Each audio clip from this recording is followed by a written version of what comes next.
I'm sorry that I disappeared for 2 weeks. I was too busy feeling sad and sleeping a lot and binge catching up on my favorite podcast.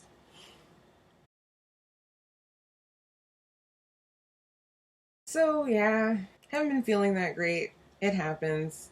The past month and a half, my reading life hasn't been that fantastic because I kind of fell behind on all the digital galleries I had to read. I wasn't in a mood to read. As far as I'm concerned, the books I got were goobers. I did not like any of them. They weren't catching my attention. It could be because that I was depressed. And yes, I do have mental health issues. So when I say I'm depressed, I mean that I actually was suffering from bipolar depression. I just can't concentrate on books, and the books I had to read that I requested from first to read copies of, I didn't like anyway. But there was like a silver lining to this cloud. The end of 2015, I was strolling around eyeing the new book section of my library as I do, and I came across this book called Welcome to Night Vale by Joseph Fink and Jeffrey Craner.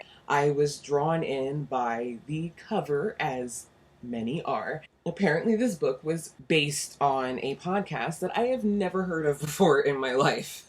I honestly think that the reason why I've never heard of it is because I'm not really a podcast person, so I never really went shopping for podcasts. This book, I don't even know how to describe this thing. It takes place in this strange town called Night Vale where strange is normal. And I remember reading this and I'm like, this is different. It was just strange.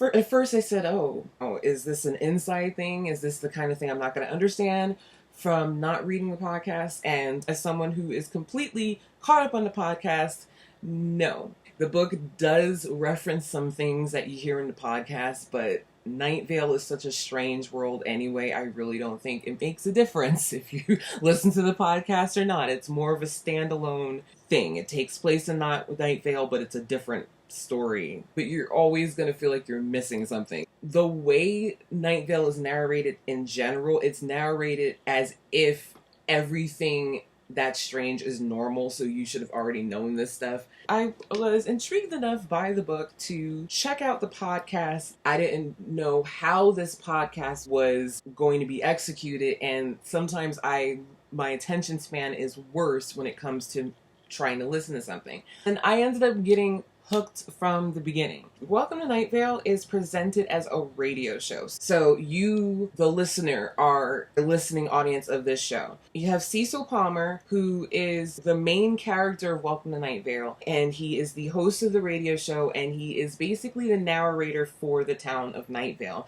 And he is presenting you with the happenings of Night Vale, and that's how you are understanding what's going on in Night Vale. Cecil is not the only character. There's plenty of other characters that visits the station, that he calls, so it's not just him sitting here talking. Once again, it's a situation where all these strange happenings, strange creatures are presented to you in a way that is completely normal. Hopefully, if you read the book, you'll be intrigued enough to listen to the podcast. To me, it's not even a representation of the podcast. I would see the book as a companion piece to the podcast. This is definitely not a podcast that I would recommend to everyone. It's one of those things where you can tell right away that not everyone's going to like it. My boyfriend doesn't like the podcast because he personally just doesn't like Cecil's voice. To Derek, Cecil sounds like this overdrawn character of a radio host, which is annoying to him. And I will admit, like maybe in the earlier podcast, he does kind of sound like that, but either I'm used to it or he toned it down. I don't know. If you are I like weird things that don't make any sense type deal, I think this will be for you. What I will say, and this will save you a lot of time, is that Welcome to Night Vale, as far as just the manner in which it is presented to you, is very, very consistent.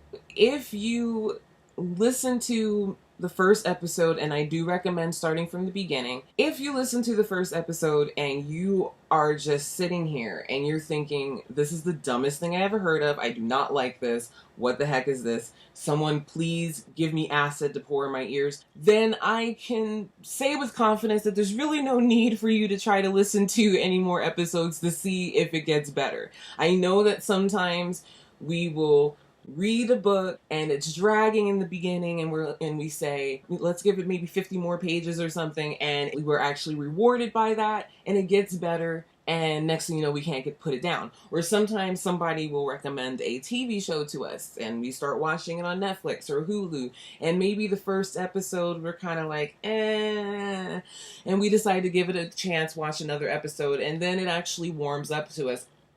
Yes, things do warm up to us, and there's a chance that if you don't like Welcome to Night Vale at first, it might warm up to you, but I don't think so, because it's like I said, it's very, very, very consistent. I do think that you will know upon listening to the pilot episode of Welcome to Night Vale whether or not Welcome to Night Vale is your jam or not. It's definitely my jam. I love this show. When I was going through a depressive episode that I did not ask for, and I couldn't concentrate on these books, I did push through because when they are digital galleys that I'm expected to do a review on, I'm going to try to read them. But in the middle of this episode, something had reminded me of Welcome to Night Vale. I had stopped listening to the podcast. The podcast originally started in 2012, and I started listening to it the end of 2015, and I caught up to to New Year's of 2016, and I stopped listening to it, not because I stopped liking it, but because life happens. I get distracted. I'm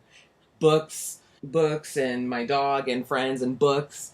I binge listened to an entire year of Welcome to Night Vale, and I enjoyed myself so much binge listening to this podcast. I found myself giggling, but I found myself smiling and laughing out loud, and I really enjoyed myself. Like I said, this podcast is not going to appeal to everyone. It appeals to me, so I thought I would talk about it. You can check out one episode. If you don't like it, you don't listen to anymore.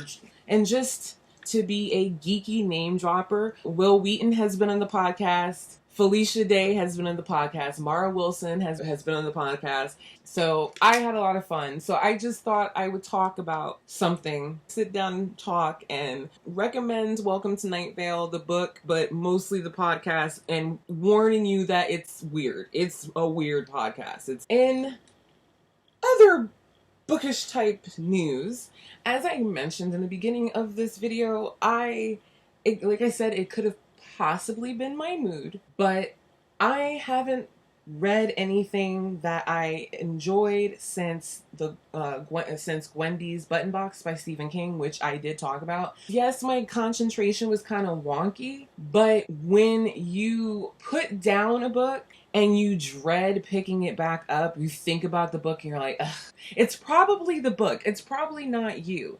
And usually, if it takes me more than a week to finish a book and it's not a 1,000-page book, it's usually, I think it was the book. But I just finished a book yesterday that is coming out tomorrow, June 27th, that I did like. So this book is called Spoonbenders by Daryl Gregory, and I really like this book. Like I said, I just finished it last night, and it was really good. You have a family of people that have these psi powers. This book might be hard on some people, not because the story is bad, but because there's a lot of back and forth.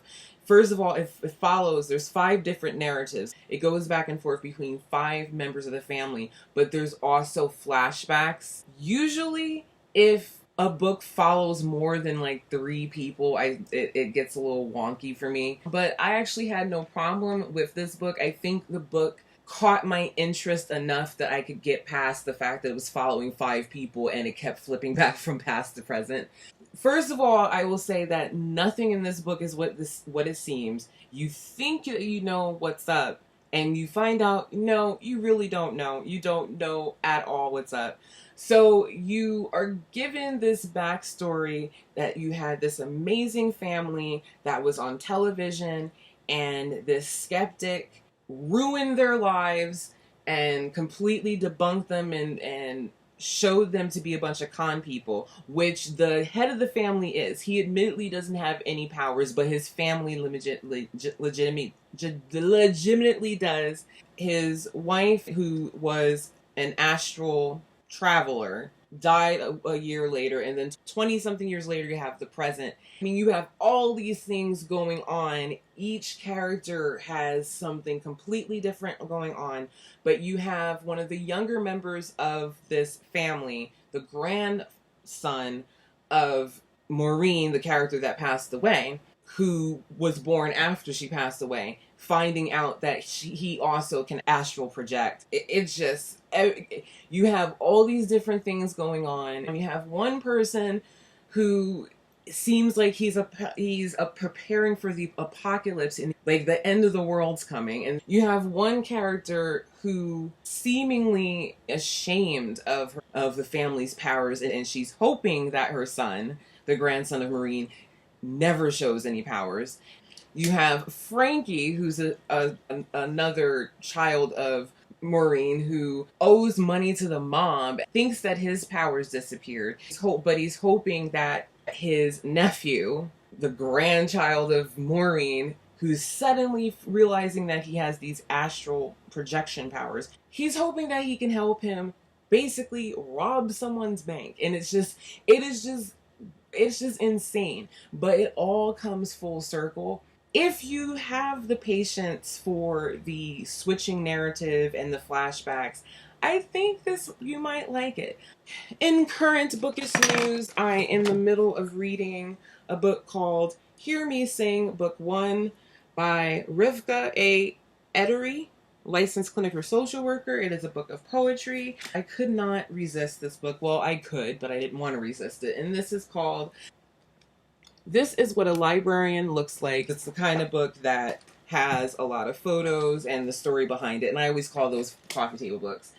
Then I have my book date. My library is in the middle of summer reading program, and there is a little thing going on called Blind Date, where you check out a book based on this brief description. In this case, books about books. Of course, I would pick that one. And then you check it out.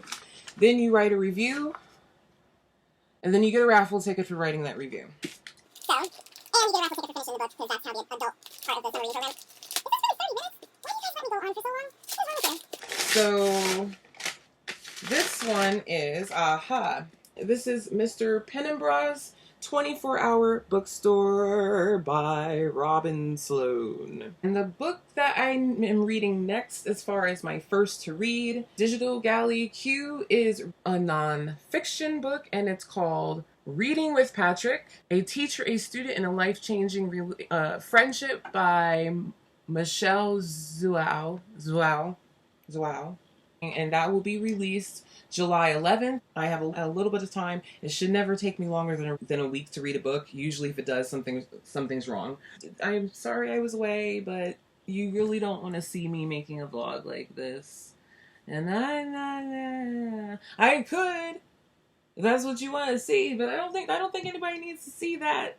Okay, you have your own trials and tribulations. You do not click on a video to take on mine. So I think I made a good decision in just sleeping my days away rather than making a horrible video where I'm probably crying. So obviously I'm feeling better. This has been a very, very funky year as far as mental health troubles. I haven't had this much of an issue falling into depression this often in years. So we might have to talk to someone, but hey, things happen. But that's it for now. I hope that you are enjoying the summer season. If you live in an area like I do, which is currently Nevada, I hope you are doing your best to stay cool. I'm starting to heat up because I turned off the air conditioner just to talk. I hope you stay cool, stay safe.